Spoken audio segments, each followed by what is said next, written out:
दो चीजें पकड़ के रखो, कितना भी दुख हो नहीं मरना जा, कर्जा भी हो गया ना नहीं मरूं जा, और अगर लड़ाई हो जाए तो मेरी जीजियों से निवेदन है कभी लड़कर मायके मत जाना, छाती पे मुंह तलो बही रहो, नहीं जाऊंगी। घर के लोग कितने ही कहते जा अपने बाप के घर, नहीं जाऊंगी।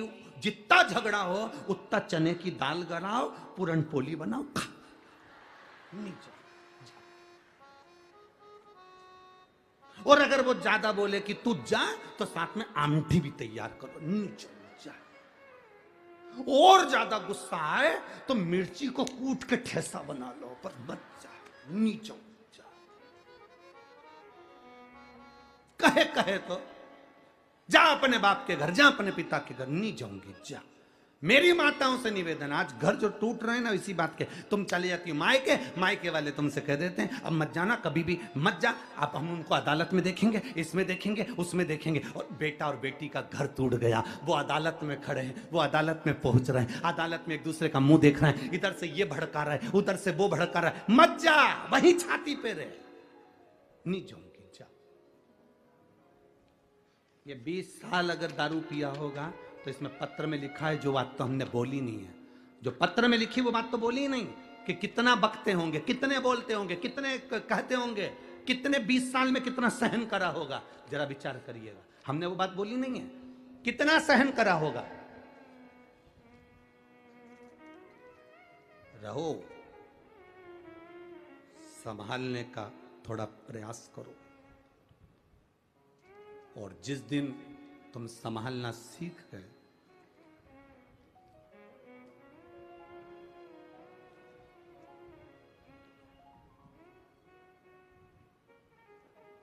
सफलता इश्क से नहीं मिलती है, सफलता रिस्क से मिलती है।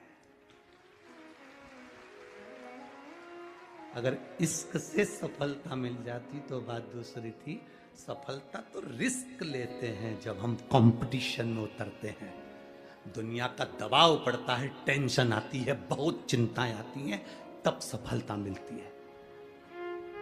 इश्क करने से सफलता नहीं मिलती, रिस्क लेने से सफलता मिलती है।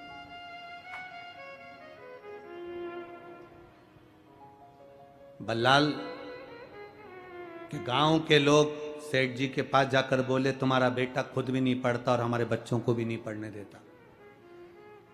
गणेश जी की मिट्टी की मूर्ति बनाता है, शंकर जी का शिवलिंग बनाता है, जमीन पर बनाकर बैठ जाता है, पेड़ों की पत्ती तोड़कर चढ़ा देता है, और सबको कहता है कि गणेश जी का भजन करो, शंकर जी की पूजन करो।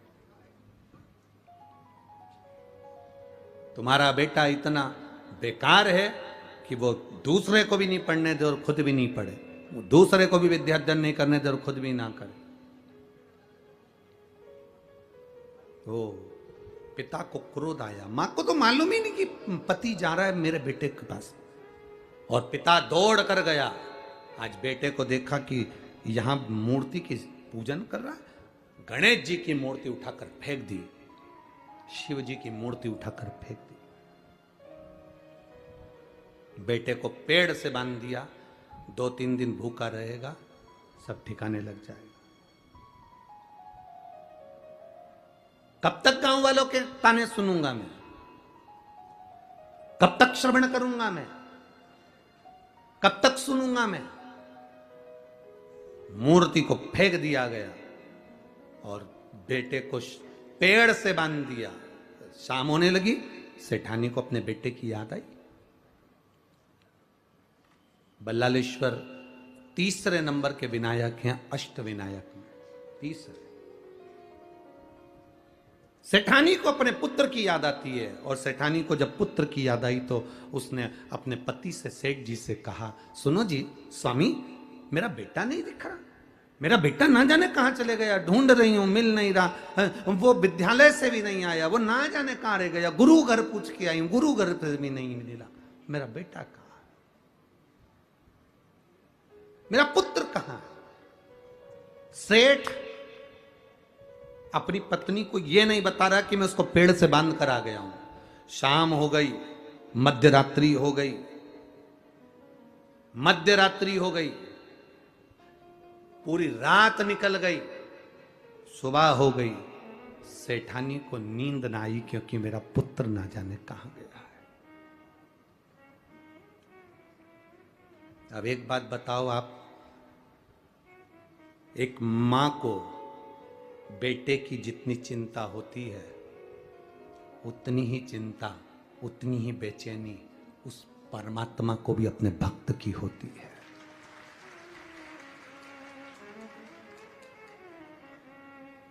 उतनी चिंता, उतनी बेचैनी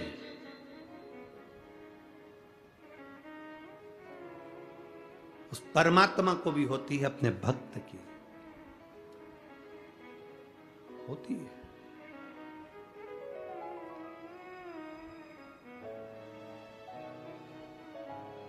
मिलन की आश उस परमात्मा को भी होती है।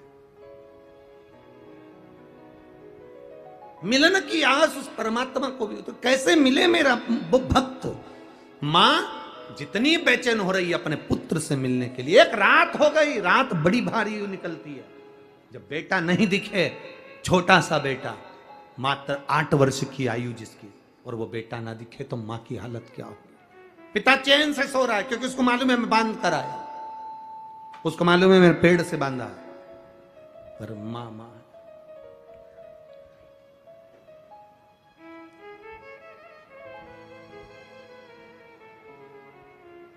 अभी छिंदवाड़ा की कथा में आपको कहा था, यहां सबको है अपनी पड़ी,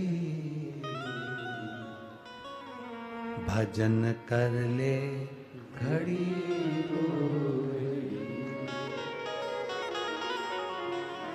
यहाँ सबको है भजन कर ले।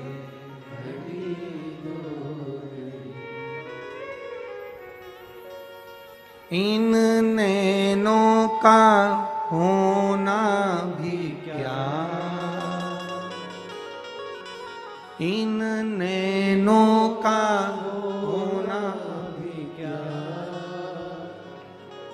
जिन नैनों से, जिन आंखों से हमने भगवान का दर्शन ही नहीं किया तो उन नैनों से क्या फायदा?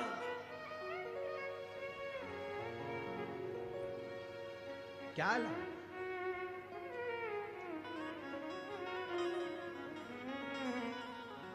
मिले जो समय, मां बेचैन, पिता को मालूम था मैं पेड़ से बांध कर आया हूं, पूरा रात, सुबह हो गई, आज मां किससे कहे कि मेरा बेटा नहीं मिलता, मेरा बल्लाल नहीं मिल रहा, मेरा बेटा नहीं मिल रहा।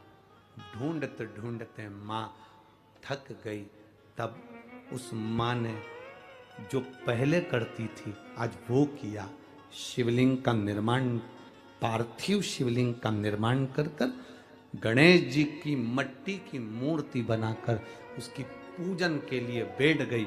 और जो बैठी और बस विनय करा, मेरे बाबा आपका बेटा चले गया था तो आप लेकर आए थे, षडानंद कार्तिक चला गया था श्रीशैलम पर तो आप लेकर आए थे, गणेश का सिर कट गया था तो आप लेकर आए थे। बाबा अब मैं किससे कहूं, आपके बेटे को आप लेकर आए हो तो आपका बेटा मेरे बेटे को लेकर आएगा, ये मेरा भरोसा कहता है,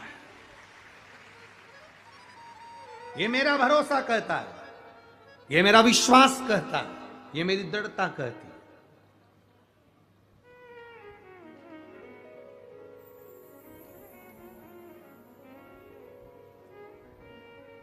वो साध सकता है।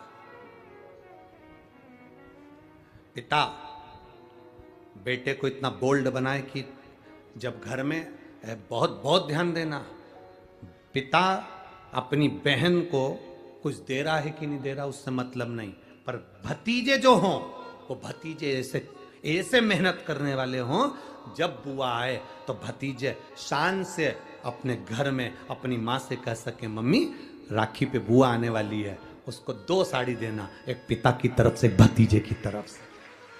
अब उसका भतीजा भी कमा रहा है, अब मैं भी कमा रहा हूं। देव बुआ आई है उसको देना। पिता से ज्यादा भतीजे का फर्ज बनता है कि अपनी बुआ को कुछ दे।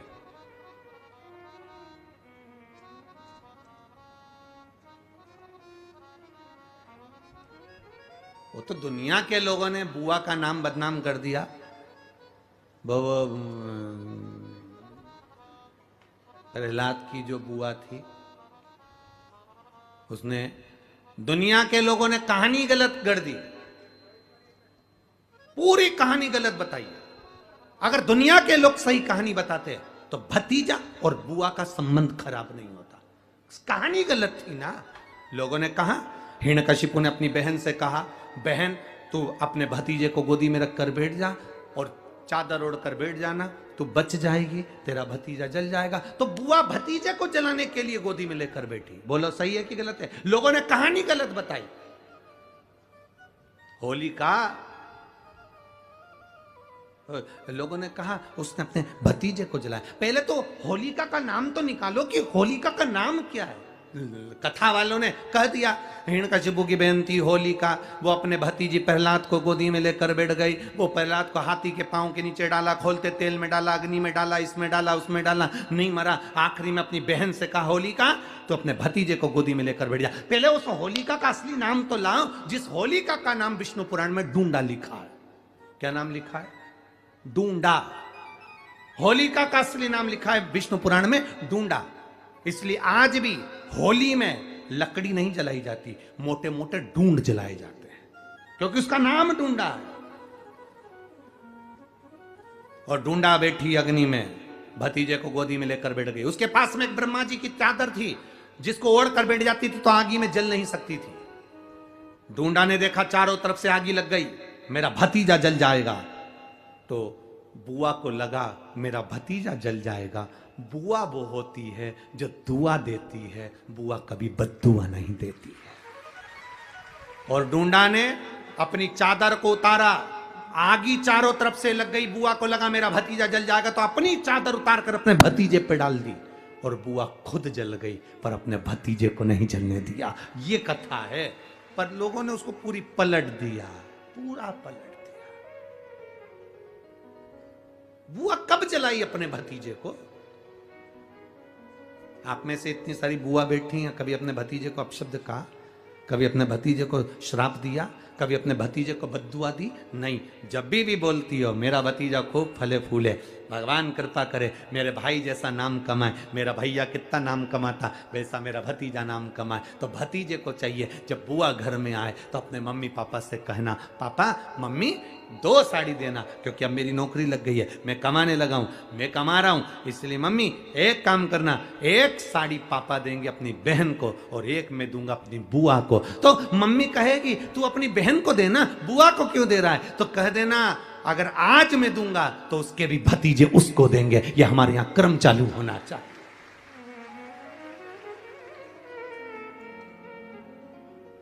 पर करे क्या?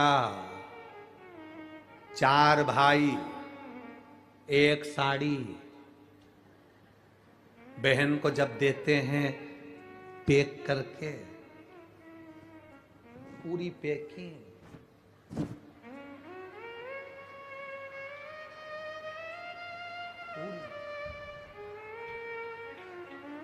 अच्छी बढ़िया वाली साड़ी। अगर ढीली ढीली दिखे तो उसमें कपड़ा भी फंसा दे, कागज जोड़ और पैकिंग करके। और 4 भाई 1 साड़ी, चारों भाई राखी बनवाने के बाद ऐसे हाथ लगा के देते हैं जैसे पूरे पुणे की प्रॉपर्टी दे रहा है, पूरे पुणे की प्रॉपर्टी।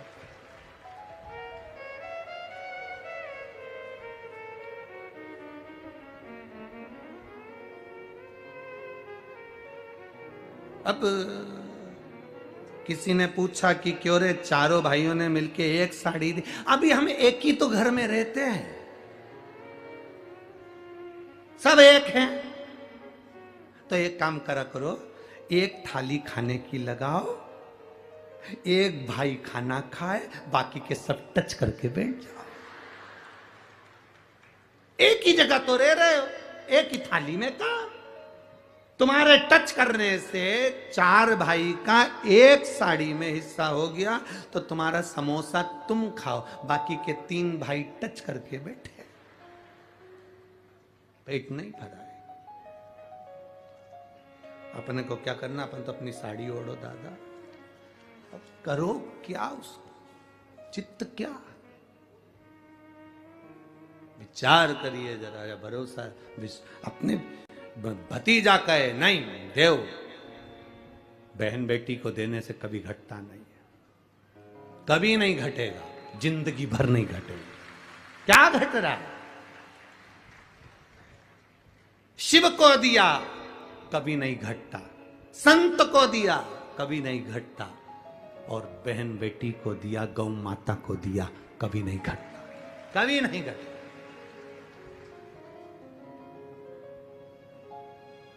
अभी हम कल की बात है, हम यहाँ पर जहाँ ठहरे हैं वहाँ पर बहुत सुंदर पर्यावरण है, बहुत सुंदर पेड़ पौधे लगे, तो हमने विजय भाऊ से कहा, अब शंकर भाऊ से तो मिलना होता नहीं ज्यादा, तो विजय भाऊ पकड़ाई में आ जाते। शंकर भाऊ तुम्हारी सेवा में लगे रहते हैं, विजय भाऊ हमारी सेवा में लगे रहते हैं। अब और वो लक्ष्मण भाऊ के जितने बच्चे हैं वो भी तुम्हारी सेवा में लगे रहते, तो फुर्सत। अब वो विजय भाऊ से हमने कहा, भाऊ तुम्हारे यहाँ पेड़ पौधे बहुत अच्छे लगे हैं, और हमने सुना है कि तुम पेड़ पौधे बहुत अच्छे लगाते हो, तो एक काम करो ना, कुबेर भंडारी ने तुमको बुलाया है कुबेरेश्वर धाम, थोड़े पेड़ पौधे वहां भी ना लगा दोगे? कुबेरेश्वर बाबा सेवा कम देता है, पर देता है तो दम से देता है। तो हमने उनसे कहा तुम यहाँ पेड़ पौधे लगाते, थोड़ा कुबेर भंडारी पर भी आओ, कुबेरेश्वर धाम बाबा के धाम, वहाँ पर भी थोड़े अच्छे बड़े बड़े पेड़ लगाओ, बेलपत्री के लगाओ, बाबा को सुंदर आनंद आए। छोटा मोटा अब इतने बड़े बड़े पौधे लगा देते हैं, तो वो जो माता कंकर शंकर की पूजन करने आती है वो पेड़ पौधा ही उठा के ले जाती है। तो हमने उनसे कहा कम से कम 15-15, 20-20 फीट का पेड़ लेकर और कम से कम कुबेरेश्वर धाम पर लगा, थोड़ा बड़ा तो लगाओ। अब वहां पर जो वृक्षारोपण करने आते हैं वो उसी में कहा ले, जैसे एक नेताजी एक बगीचे में पौधा लगा के जाते हैं, तीसरे दिन बकरी छार जाती।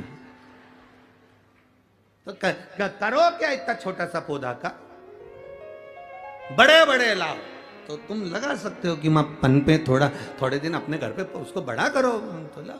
तो विजय भाऊ बोले, गुरुजी आप चिंता मत करो, बाबा ने अगर बुलाया है कुबेर भंडारी ने, तो मेरा भाऊ लक्ष्मण भाऊ, उसका भी एक आनंद होगा, और कुबेर भंडारी के बगीचे में हम भी पौधे लगाएंगे। ये बाबा की आनंद था। शंकर भाऊ, विजय भाऊ, हम तो यही कहेंगे, मिले सेवा करो, दिल से करो। बहन बेटी को दिया घटता नहीं, गौ माता को दिया घटता नहीं, संत सन्यासी को दिया घटता नहीं, और अपने माता पिता को दिया कभी नहीं घटता, क्योंकि माता पिता मरने के बाद तुझे ही देकर चले जाते हैं, तुझे स्वयं देकर जाएंगे। क्या एक रात पूरी हो गई, मां बेचैन हो गई, जितनी मां बेचैन होती है उतना भगवान बेचैन होता है। कह दिया मां ने, पार्थिव शिवलिंग का निर्माण कर कर, पार्थिव गणेश का निर्माण कर कर, प्रार्थना कर कर कहा, शंकर भगवान आप अपने पुत्र को लाए थे और आपका पुत्र मेरे पुत्र को लाएगा। जवाबदारी आपके पुत्र की है, जवाबदारी आपके बेटे की है।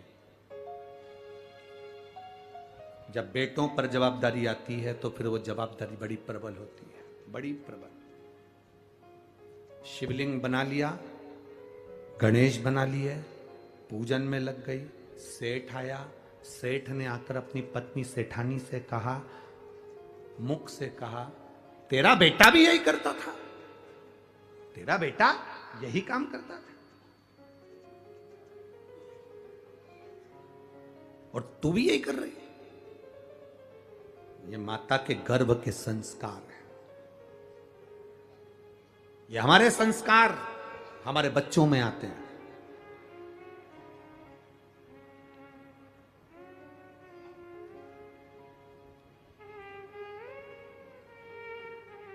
बहुत ध्यान देना, समझने वाली बात है। शुगर की बीमारी पिता को है तो बेटे को भी होगी, और बोलो जम के बेटी को भी होगी। बोलो सही है कि गलत है?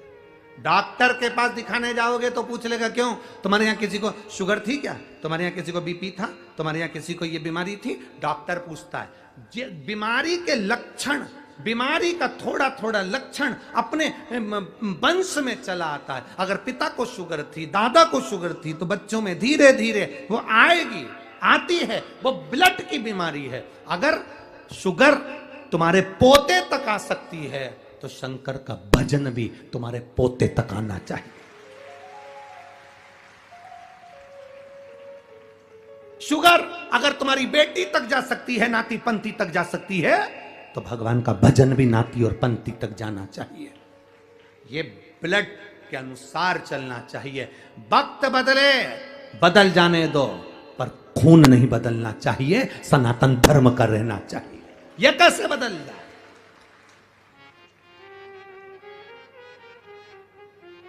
अपना रक्त नहीं बदलना चाहिए। लोग कहते हैं अरे तुम्हारे सनातन धर्म में, तुम्हारे हिंदू धर्म में, तुम्हारे सनातन धर्म में क्या रखा है? जबरदस्ती के ढोंग प्रपंच लगा कर बैठे हो।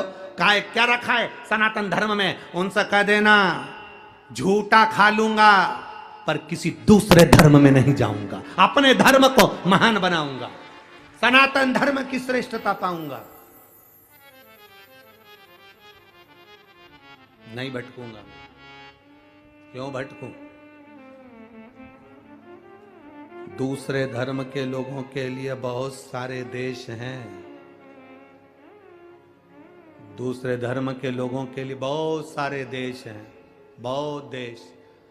पर मेरे भारतीयों के लिए, मेरे सनातनियों के लिए कोई बहुत सारे देश नहीं है, केवल एक भारत देश है। और ये बचा लिया तो बच, केवल एक। अगर दूसरे धर्म के लोग अगर यहां से चले भी जाएंगे तो दूसरे देश में पहुंच जाएंगे, क्योंकि उनके देश बसे हुए हैं, उनके देश, उनके धर्म के देश बसे हैं। पर कोई भारतीय देश, कोई भारतीय देश एक आध बता दो, एक आध देश का नाम बता दो जो भारतीय हो, जो सनातनी हो। सनातनियों के लिए, भारतीयों के लिए केवल एक देश, और ये भारत देश, इसके सिवा कुछ नहीं। कहां जाओ? अपना घर छोड़कर कहां जाओगे? इसी में रहना है। चंदन है इस देश की माटी, तपोभूमि हर ग्राम है, हर बाला देवी की प्रतिमा, बच्चा बच्चा राम है। हर एक में परमात्मा समाया। ये केवल एक भारत ही तो ऐसा है, केवल भारत। यहां पत्थर को भी प्राण दिया जाता है और उसकी प्राण प्रतिष्ठा करी जाती है, वो भारत के सिवा कहीं नहीं होता। पत्थर को भी प्राण दिया जाता है, वो भारत के सिवा कहीं नहीं होता। बाजार में जाओगे, गणेश जी की मूर्ति मिल रही है, मिल रही कि नहीं मिल रही? अरे बोलो जम के जरा। बाजार में जाओगे, गणेश जी की मूर्ति मिल रही है, खड़े हो जाओगे, माताएं खड़ी हो जाएगी। क्यों? वो गणेश कितने का है? 551 रुपए का। ओ, इतना बड़ा तुमने अभी आगे देखा था? वो तो 351 में दे रहा था। हम भगवान को नहीं खरीद रहे हैं। अभी हम केवल मूर्ति को, केवल जिस व्यक्ति ने उसका निर्माण करा, हम केवल उस मूर्ति को खरीद रहे हैं। हम अभी भगवान को नहीं खरीद रहे हैं। 500 में क्या भगवान मिल जाएगा? 300 में क्या भगवान मिल जाएगा? 400 रुपए में क्या भगवान मिल जाएगा? 200 रुपए में क्या भगवान मिल जाएगा? इतनी सारी मूर्तियां गणेश जी की मिल रही हैं, इतनी सारी मूर्तियां गणेश जी की बिक रही हैं। हम भगवान को नहीं खरीद रहे, हम तो केवल मूर्ति खरीद रहे हैं। भगवान तो तब होगा जब हम उसको खरीद कर घर में लाएंगे, स्वस्तिक बनाकर बिठाकर पूजा करेंगे, उसमें हम प्राण देंगे 10 दिन के लिए, तो वो प्राण प्रतिष्ठा हो जाएगी। ये गुण केवल भारतवासियों को आता है। ये गुण केवल भारत वालों को आता है, इसके सिवा किसी को नहीं आता। कोई देश ऐसा नहीं है जो पत्थर में प्राण दे दे, पर भारत ऐसा है जो पत्थर में भी प्राण दे देता है। वो भारतीय पत्थर में प्राण देता है। और 10 दिन हम गणेश जी महाराज की आराधना, पूजन, अर्चना खूब दिल से करते हैं। और ये वो भारत है जब गणेश जी की वो फिर जो 200 रुपए की मूर्ति तुम आंक रहे थे, वो जब जाता है तो आंख में आंसू आता है। इसी को प्राण प्रतिष्ठा कहते हैं, इसी को सनातन धर्म कहते हैं। ये सनातन धर्म, जब वो जाता है तो दिल रोता है। बाबा, ओ बाबा गणेश जी, गणपति बब्बा मोरिया ऊर्जावर्षी, कब आओगे वापिस? फिर दिल रोता है। 10 दिन में बच्चे रोते, परिवार रोता। कहां ले जा रहे? विसर्जन, विसर्जन। प्राण दे दिए। ये भारत का मूल तत्व है।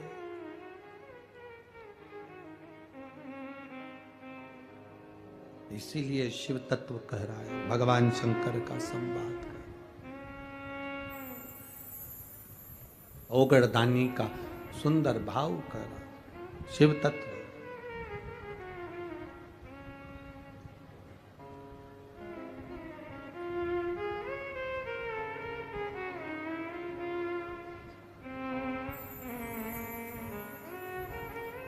और जब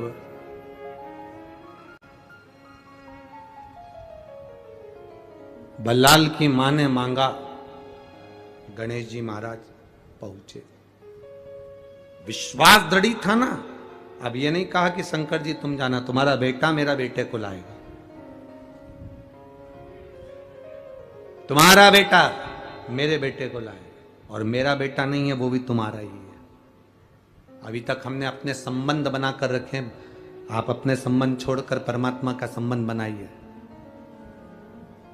रिश्तेदारी अच्छी रखोगे तो कोई भी मिल लेगा, कोई भी।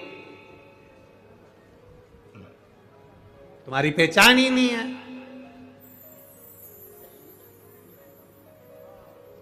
तुम्हारी पहचान नहीं। अच्छी पहचान तो बनाओ पहले। विधायक जी के यहाँ गए, आमदार के यहाँ गए, खासदार के यहाँ गए, और तुमने जाकर कहा जरा खासदार जी से बोल दो ना, अरे जरा आमदार जी से बोल दो ना, सांसद जी से बोल दो ना, मंत्री जी से बोल दो ना, बिमला बाई आई है, बोलो ना। इतने में तो दरवाजे पर खड़ा हुआ द्वारपाल भगा देगा, चल उधर बिमला बाई आई है, वहां चल, जाओ यहां से। और तुमने जाकर कह दिया आमदार से कहो, खासदार से कहो, मंत्री जी से कहो, बिमला आई है, उनकी मौसी, जाओ बोल के आओ। और अंदर सूचना गई, तुम्हारी मौसी है कोई बिमला, जलगांव में रहती है, हाँ आई है, बुलाओ।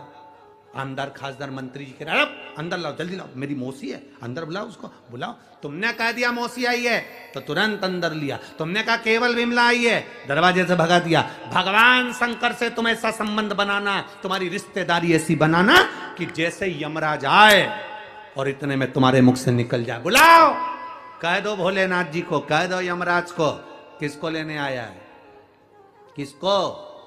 तो कह तुझे लेने आया हूं, जा पहले शंकर भगवान से पूछ किया मेरा संबंध क्या है, रिश्तेदारी क्या है।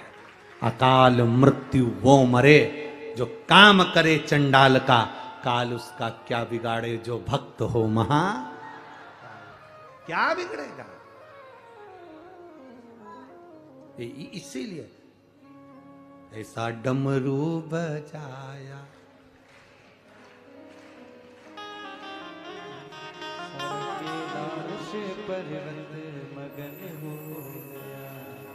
शिव तत्व की प्राप्ति हो। तेरे डमरू की धुन सुन के मैं काशी नगरी आई हूँ। तेरे डमरू की धुन सुन के मैं काशी नगरी आई हूँ। तेरे डमरू की धुन सुन के मैं काशी नगरी आई हूँ। तेरे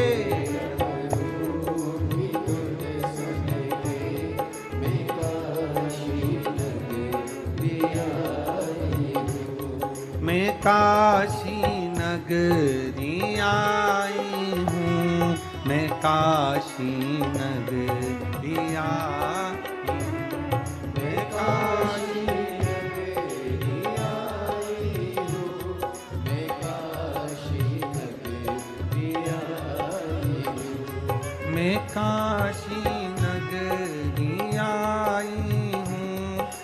काशी नगरी आई हूँ, मैं काशी नगरी आई हूँ। आओ से काशी नगरी आई हूँ।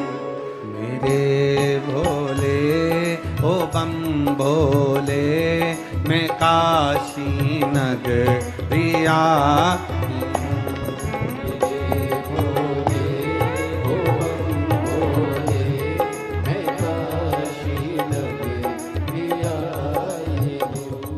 तेरे डमरू की धुन सुन के, मैं काशी नगरी आई हूँ।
सुना है हमने ओ भोले, तेरी काशी में गंगा है।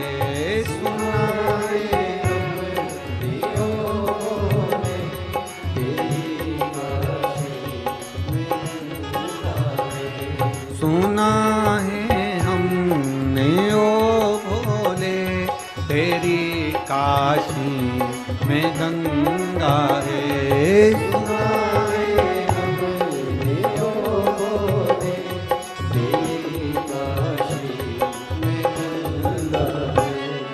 उसी गंगा को नहाने को मैं काशी नगरी आई हूँ। उसी गंगा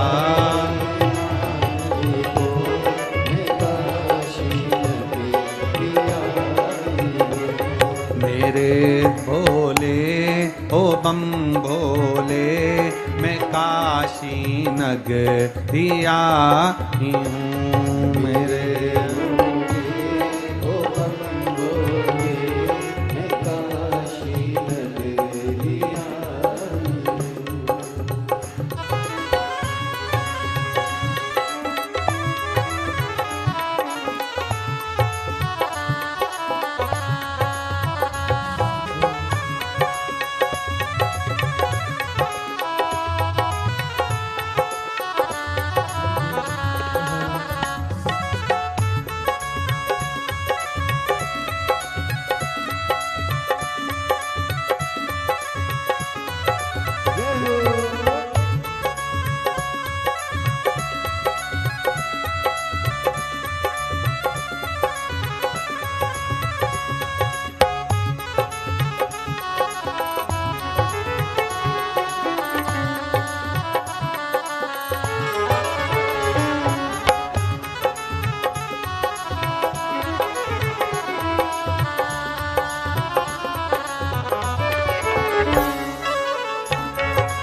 तेरी काशी में मुक्ति है। सुना है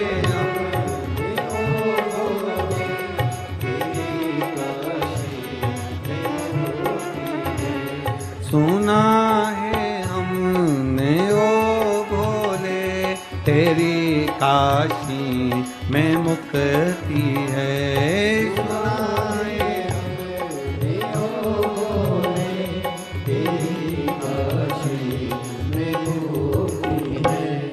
उसी मोती को पाने को मैं काशी नगरी आई हूँ। उसी मोती को पाने को मैं काशी नगरी आई हूँ। मेरे भोले ओ बम भोले, मैं काशी नगरी आई हूँ।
सुना है हमने ओ भोले, तेरी काशी में गौरा है।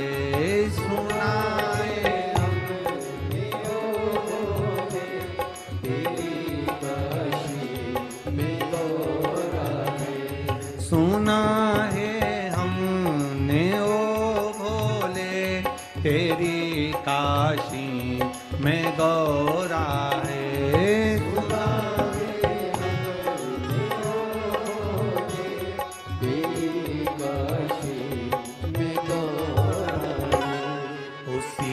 गौरा को पाने को मैं काशी नगरी आई हूँ। उसी गौरा को पाने को मैं काशी नगरी आई हूँ। मेरे भोले ओ बम भोले, मैं काशी नगरी आई हूँ। मेरे भोले ओ बम भोले, मैं काशी नगरी आई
में गौरा है, सुना है हमने ओ भोले, तेरी काशी में गौरा है। सुना है हमने ओ भोले, तेरी काशी में गौरा है। सुना है हमने ओ भाव से तेरी काशी में गौरा है। उसी गौरा को पाने को मैं काशी नगरिया हूँ। उसी गौरा को पाने को मैं काशी नगरिया हूँ। मेरे भोले हो बम भोले, मैं काशी नगरिया हूँ। मेरे भोले हो बम भोले, मैं काशी नगरिया हूँ। मैं काशी नगरिया हूँ। मैं काशी नगरिया हूँ। हार हार अपने स्थान पर बैठकर भगवान देवाधिदेव महादेव से अपने हृदय की बात कहिए, भाव से दिल से बाबा से प्रार्थना करिए। जहाँ जगह मिले वहाँ बैठो, कार्यकर्ता भी जहाँ जगह मिले वहाँ बैठकर बोलो, कीचड़ हो रहा हो तो खड़े खड़े बोलो, पर बाबा से प्रार्थना दिल से करिए, हृदय से कहिए। आज गणेश चतुर्थी भी है, भादों का महीना भी है और अष्टविनायक शिव महापुराण की कथा भी चल रही है, तो दिल से बाबा से प्रार्थना करिए।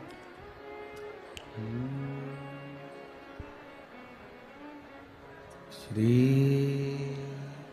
शिवाय नमस्तुभ्यं, श्री शिवाय नमस्तुभ्यं, श्री शिवाय नमस्तुभ्यं, श्री शिवाय नमस्तुभ्यं, श्री शिवाय नमस्तुभ्यं। भोला सब दुख काटो, ओ भोला सब दुख काटो। शिव शंकर जपूं तेरी माला, भोले बाबा जपूं तेरी माला। भोला सब दुख काटो, ओ भोला सब दुख काटो। वेश है मंगल मंगलकारी, वेश है मंगल मंगलकारी। शमशान वासी हमारा, शमशान वासी हमारा। ओ भोला सब दुख काटो, ओ भोला सब दुख काटो। शिव कथा कह रही है, बल्लाल को ढूंढने के लिए माँ ने जो प्रयास किया, बाद में शिव की शरणागति ली। बल्लाल को ढूंढने के लिए श्री गणेश जी महाराज पहुंचे और गणेश जी ने जाकर वृक्ष से उसको खोला। खोलते से ही गणेश जी महाराज जो सामने आए, बल्लाल से पूछा, तुझे तेरी माता ढूंढ रही है और तू यहां पर है? कहा मेरे पिता मुझे बांध कर गए। संसार के बंधन में लोग बांध देते हैं और मेरे गणेश जी महाराज बंधन से मुक्त कर देते हैं। बंधन से मुक्त किया। भगवान गणेश जी ने पूछा, मांग तुझे क्या चाहिए? क्या मांगू? मेरी मिट्टी की मूर्ति को तोड़ दिया है। भगवान गणेश कहते हैं मैं स्वयं मूर्ति के रूप में विराजमान होऊंगा और मेरा नाम यहां बल्लालेश्वर विनायक के रूप में विराजित होगा। जो बंधन में मुक्त हो, जो बंधन में बंधा हुआ हो, बंधन में लगा हुआ हो, उसे बंधन से मुक्त होना है तो बल्लालेश्वर विनायक का दर्शन करना चाहिए। अष्ट विनायक में तीसरे नंबर के विनायक है बल्लालेश्वर। चौथे नंबर पर वरद विनायक आ जाते हैं, जो दिन रात अपना द्वार खोलकर वरदान देते रहे, दिन रात। और महाराज एक ऐसे राजा जिनके घर में संतान का सुख नहीं है, जब हर तरह से व्यक्ति हारे तो परमात्मा की शरणागति क्यों नहीं जाता? एक पत्र एक बेटी ने लिखा है,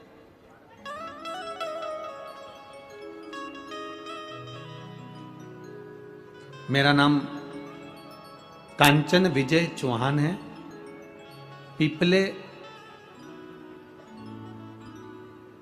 गुक से आए हैं। कहीं बैठी हो तो हाथ हिला सकती हैं, अगर कहीं बैठी हो तो हाथ हिला सकती हैं। मेरा नाम कंचन, आप ही हैं? हाँ, एक बार हाथ हिला दीजिए। मेरा नाम कंचन विजय चौहान है, मैं पिपले गुक से आई हूं। मैं पिपले गुरव, तुम समझ गए ना? तो मूल है तुम्हारा, समझ ना हो, फिर भी बाबा की कृपा पिपले गुरव से आए। ठीक है, सही पकड़े? हाँ ठीक है। गुरुदेव, मैं लोगों के बहकावे में आकर सनातन धर्म को छोड़ दिया था और क्रिश्चियन धर्म में पहुंच गई थी। गुरुदेव, सनातन धर्म को लोगों ने इतना कहा तो मन मेरा बदल गया और मैं दूसरे धर्म की ओर पहुंच गई। पर गजब की शिव पुराण है आपकी कि क्रिश्चियन धर्म से वापिस सनातन धर्म में लिया ही मुझको। गुरुदेव, मेरी बेटी गर्भ में ही बीमार थी, गले में गांठ थी, दिल में 7 mm का छेद था, जुबान मोटी थी। डॉक्टर ने कह दिया था तुम्हारा गर्भ में जो बच्चा है वो ठीक नहीं है, उस बच्चे को मत रखो। पर तुम्हारा बच्चा 5 साल से ज्यादा जीवित नहीं रह पाएगा, उस बच्चे को मत रखो, उसके हृदय में छेद है 7 mm का, शरीर में गले के अंदर एक गांठ है, जीवान उसकी मोटी है, आप उसको मत रखो। फिर भी मैंने उस बच्चे को जन्म देना चाहा। जब बच्चा गर्भ में था तो मेरी माता ने भी कहा तू चिंता मत कर, बाबा का भजन कर। मेरी माँ शिव की कथा में अपने दिल को लगाती है बाबा, उन्हीं माँ ने आपकी कथा सुनना बताया और मैंने सुनना प्रारंभ करा। बच्चे का जन्म हुआ, उसके दिल में 7 mm का छेद, गले में गांठ, जीवान मोटी, जिसका मैं फोटो भी लगा रही हूं। मेरे बाबा के भरोसे रहो। मेरी माँ ने कहा अगर बेटी को इतनी तकलीफ है तो तू और बेटी दोनों टीवी के सामने बैठकर कथा सुना कर। मैं मानने को तैयार नहीं, क्योंकि हम इसको माने कैसे, हम तो चेंज हो गए। पर दुख का व्यक्ति क्या ना करता। मैंने विश्वास कर कर आपकी कथा सुनना प्रारंभ करी। डॉक्टर ने 1 साल तक ऑपरेशन करने के लिए कहा और इसके हृदय के छेद का ऑपरेशन होना है और इसके गले में जो गठान है उसका ऑपरेशन होना है और जीवान जो मोटी है उसका ऑपरेशन होना है। बच्ची का फोटो आप लोग टीवी चैनल पर लाए हो, बच्ची को ले आओ जरा, अगर बच्ची आई हो तो लेकर आओ, उसको ले आओ।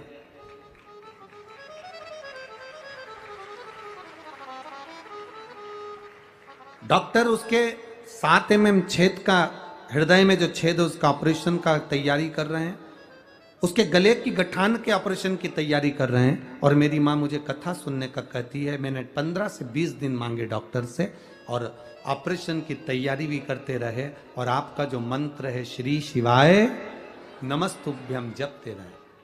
शंकर जी के मंदिर में पहली बार जाना चालू करा, बाबा का जल लाकर बेटी को लगाना प्रारंभ करा। बाबा का मैं क्या गुणगान करूं गुरुदेव। जब 7 mm के छेद के लिए ऑपरेशन के लिए जाने लगे तो डॉक्टर ने जांच कर कर कहा कि इसका छेद अब भरा रहा है, इसका ऑपरेशन की जरूरत नहीं है। गुरुदेव, मेरी बेटी की मोटी जो जीभान थी उसको पतला करने के लिए काटा गया, उस जीभान को काट कर रखा गया, पर डॉक्टर ने कहा कि तुम्हारी बेटी के जो 2 ऑपरेशन होना है अब वो जरूरत नहीं है, इसकी जीवान वापिस ठीक हो रही है और इसके गले में जो गठान है वो भी अपने आप गल गई है। मेरी बेटी अब ठीक होना प्रारंभ हो गई है। शिव तत्व इसी को कर, ओघड़ी इसी को कर। आ रही आ जाओ।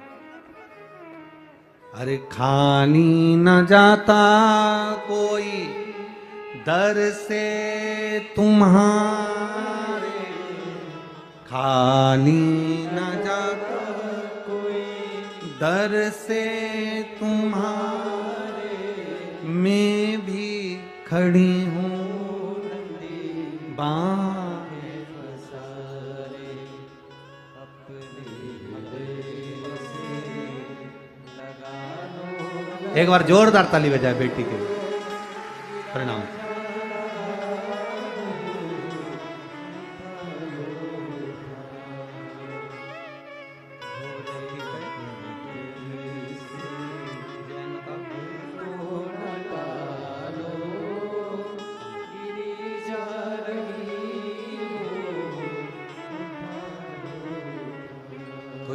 एक बार जोरदार ताली बजा बेटी के लिए। बहुत बहुत बाबा की।